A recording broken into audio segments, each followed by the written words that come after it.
Welcome to the Privacy Report, the show that helps you navigate the pretty complex world of digital security and understand the defenses you actually have. Mhm. In a world where basically every single thing we do is online, from a quick chat to, I don't know, major business deals, Yeah. privacy isn't just a nice idea. Yes. It's It fundamental. really is. So today, we're going to dig into what is probably the strongest defense we have against surveillance, data breaches, and just general misuse of our data, end-to-end encryption, or E2EE. Exactly. And our goal today is really for you, the listener. We're going to go beyond the buzzwords and actually dissect E2E. We'll look at how it works, what the mechanics are, and I think this is the most important part, where its protection actually ends. Right. Because we want you to walk away from this knowing that that line, the one between what's encrypted and what's exposed, is often a lot thinner than most people think. And why this matters so much right now is, well, it's pretty simple. E2E is the baseline. It's the frontline defense for just about everyone. I mean, we see privacy advocates, groups like the Electronic Frontier Foundation, they're constantly saying that strong default E2EE is just essential for protecting free expression, for safeguarding activists, for resisting mass surveillance. It's not just for spies and journalists. Not at all. If you're a journalist with a source, sure. But also if you're just you, Yeah. someone who expects their private conversations to actually stay private, E2EE is your front line. It is. And, for anyone who finds this kind of topic useful, we should probably mention, Oh, right. you can always get more insights and our research sent right to your inbox. Just subscribe to the email newsletter at theprivacyreport.net. Absolutely. It's a great resource. Okay, so with that said, let's unpack this. We hear the term end-to-end encryption thrown around constantly, All the time. but let's get into the mechanics. What actually makes it trustworthy? Well, at its core, E2E just means that data is encrypted on, say, your device, the sender's device, and it's only decrypted on the recipient's device. It sounds so simple. It's a simple concept, but all the power is in that one word. Only. Right. And that simplicity, well, it's backed by some pretty complex math. What's so fascinating here is that E2E relies on a system called asymmetric cryptography. Okay, so unlike the old systems where you had one key to both lock and unlock the data. Exactly. This uses a pair of keys for every single user, and they're mathematically linked. You get a public key, and you get a private key. So it's kind of like having a public mailbox with a mail slot, but a private key to open it. Anyone could drop a letter in. But only you can open the box. That's a perfect analogy. And the real genius of the design is that your private key, it never, ever leaves your device. That's the ultimate secret. So the company that runs the app, they can't even read it. They can't. If the service provider doesn't have your private key, they cannot read your message, period. So that means no intermediary, not your ISP, not the platform, not a government agency with a subpoena can read the content. Not when it's flying across the internet and not when it's sitting on their servers. Okay, so walk me through it. If I'm sending you an E2E message, what's the cycle look like? It starts the second you set up the app on your phone. That's key generation. Your device creates that unique public and private key pair just for you. And then? Then comes the key exchange. When our phones first connect, they securely share their public keys with each other. It's like we're trading those mailbox addresses we talked about. Okay, got it. Then I type my message and I hit send. And that's the encryption phase.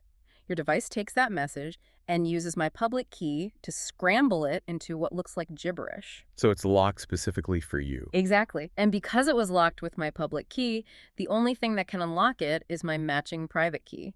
So that scrambled message travels across all the networks, all the servers, just looking like random noise to anyone who intercepts it. And then finally it lands on your phone. And that's encryption. My private key, which is totally isolated on my device, it unlocks the content, and I see your message in plain text. You know, this whole model is why platforms like Signal are always held up as the gold standard. Yeah. Their protocol isn't some company's secret. It's publicly documented. It's independently audited. And when the cryptography is open like that for everyone to inspect, it builds a huge amount of trust. Absolutely. But, this leads us to the really critical part of our discussion today. If the lock itself, the E2EE, is basically perfect, where does the security fail? It's incredibly powerful, but that raises the most important question. What does it actually shield you from, and what slips right through the cracks? We know it protects the content. So the text of your message, photos, any files you attach, that's all securely scrambled. But the massive limitation, the one that really needs a warning siren, is that E2EE usually does not protect the metadata. And this is where the illusion of total privacy just kind of shatters. The content is locked, yes, but so many services, especially the big commercial ones, still collect vast amounts of metadata. So things like timestamps, your location, how big the message was. And the most critical one of all, the contact graph. Okay, explain the contact graph. Why is that such a vulnerability? The contact graph it's essentially a map of your relationships, your affiliations, your patterns of life. Even if the content of your message is just the word hello, the fact that you communicated with the specific person, say a lawyer or a journalist or a political activist, at a specific time, like 3 in the morning, for 45 minutes. That alone tells a story. It tells a huge story. It can reveal intent, stress, affiliation.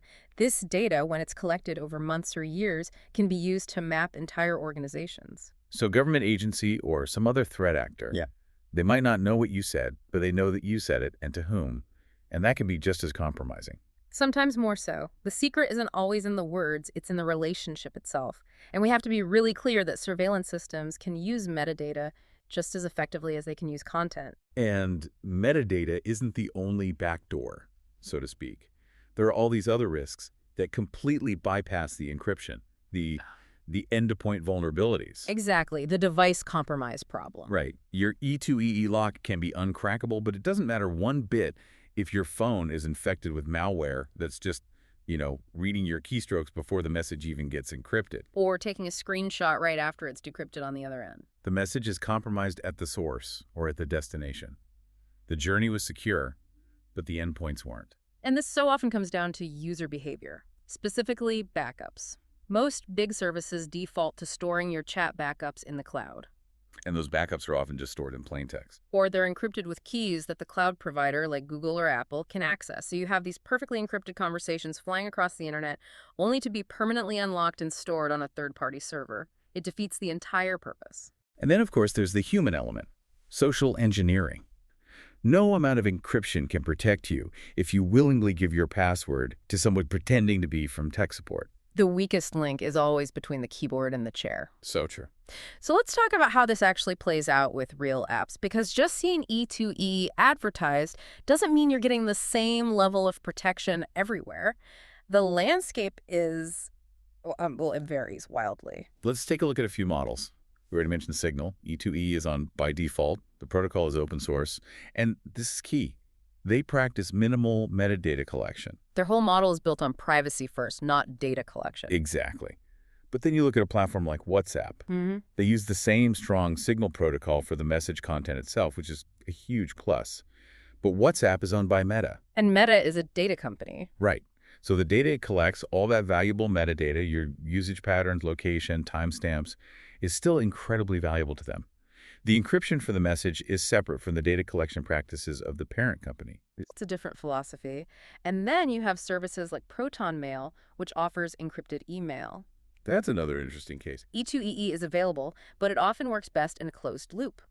It's fully end-to-end only if you and the recipient are both using Proton. The moment you email someone with a standard Gmail or Outlook account, the message has to be decrypted by Proton servers so it can be sent using the standard unencrypted email protocols. You have to be constantly aware of where the encryption boundary is. This really helps clarify a massive misconception that I see all the time, which is that HTTPS, the little lock icon in your browser, is the same as E2EE. It's a huge point of confusion, and they are absolutely not the same thing. They both use encryption, but the difference is all about who holds the key. That's it, exactly. HTTPS secures your connection to, say, your bank's website. It encrypts the data in transit between your browser and their server. But once your data gets to the bank's server, the bank has the key. They decrypt it. They can see and store the content. They hold the content. Whereas E2E ensures the content is locked on your device and only unlocked on the receiving device. The server in the middle, whether it's for a messaging app or whatever, never has the private key. It can't access the content. That difference is fundamental. And this is where things get really, really interesting and political. It's the pressure that these companies face from governments. Because when E2E is done right, law enforcement can't just go tap the wire and read the data. That's impossible. So agencies are constantly pressuring companies to weaken their encryption or More recently, to implement something called client-side scanning. Client-side scanning it's a massive threat to the entire trust model of E2E. Explain that. How does it work? So instead of trying to break the encryption, it basically turns your own device into a surveillance tool before the encryption ever happens.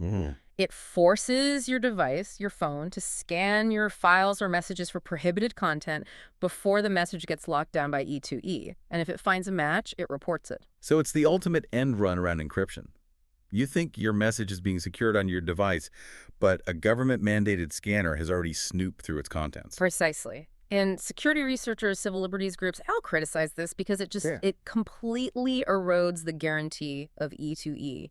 If a device can be forced to scan for one thing, it can be forced to scan for anything. It turns your secure device into a potential informant against you. It does, and it just brings us back to the same point. The real risk so often lies with the endpoints, your phone, your laptop, malware, insecure backups, a lost key. Any of those can defeat even the strongest encryption. Okay, so after all of that, what does this mean for you, the user, who's just trying to make smart choices?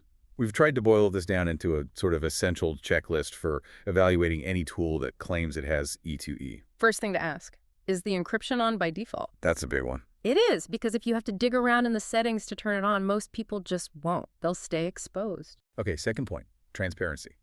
Is the code open source? Has it been independently audited? You need proof. If a company says its encryption is strong, you need independent verification that there are no backdoors or, sloppy implementation flaws. Third, and we keep coming back to this, the metadata trap. What metadata is the company collecting? The less metadata they collect, the fewer patterns of your life can be pieced together by someone else. Simple as that. Fourth, backups. How are they handled? Are they encrypted with a key that only you control, or are they sitting in plain text on some third-party cloud server? Because if you lose your phone, you don't want your entire private history to be suddenly accessible to Google or Apple. And finally, maybe the most crucial question of all. Who controls the keys? Exactly. Who controls the encryption keys? If the company can recover your keys for you, that means they hold a master key. You have to be sure that key control rests only with you and the recipient. And it's important to remember that knowledge is really only valuable when you apply it. E2E is legal in most places, and modern encryption has basically a negligible impact on your device's performance. You don't have to choose between speed and security anymore. Not at all. And that actually brings us to a final thought for you to take away from all this. Yep. Your next practical step. Just choose one tool, one communication tool you use every single day, a messenger, an email app, whatever, and go through that checklist we just talked about, verify if its E2EE is on, if it's audited, how it's configured, and then fix what isn't right. Don't wait until there's a problem. Be proactive. That's excellent advice. Thank you for tuning in to this discussion on digital privacy. And thank you for listening to the Privacy Report. If you found this useful, please take a moment to like and subscribe wherever you get your audio. It really helps. We also want to be completely transparent and state that this episode was made with the assistance of AI, which we use to help research and structure our curated sources to bring you the highest quality information. Until next time, stay safe and stay private.